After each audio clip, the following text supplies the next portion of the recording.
மாவட்டம் ஆண்டிப்பட்டி அருகே வைகை அணைக்கு முன்பாக தடுப்பணையில் குளிக்க சென்று ஆற்றில் மூழ்கிய தீயணைப்பு துறையில் பணிபுரியும் நபரின் உடல் மீட்பு.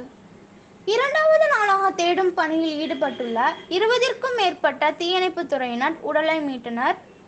சென்னை தாம்பரம் பகுதியில் தீயணைப்பு துறை வீரராக பணிபுரிந்து வந்த சதீஷ்குமார் தனது சொந்த ஊரான தேனி மாவட்டம் ஆண்டிப்பட்டி நாடார் தெரு பகுதியில் உள்ள கோவில் திருவிழாக்காக வந்த நிலையில் நேற்று மதியம் வைகை அணைக்கு முன்பாக உள்ள தடுப்பணையில் நண்பர்களுடன் குளிக்க சென்றபோது எதிர்பாராத விதமாக ஆற்றில் இழுத்து செல்லப்பட்டு தண்ணீரில் மூழ்கி உயிரிழந்தார்.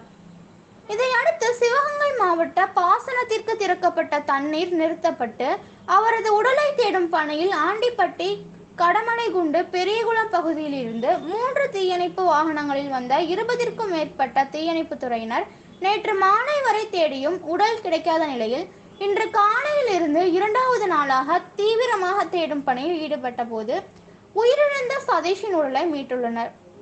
கருங்கற்களுக்கு இடையே சிக்கியிருந்த சதீஷின் உடலை மீட்டு பிரேத பரிசோதனைக்காக ஆம்புலன்ஸ் மூலம் தேனி அரசு மருத்துவக் கல்லூரி மருத்துவமனைக்கு அனுப்பி வைத்தனர். இந்த சம்பவம் குறித்து வைகை அணை போலீசார் வழக்கு பதிவு செய்து விசாரணை மேற்கொண்டு வருகின்றனர்.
ஆமாம்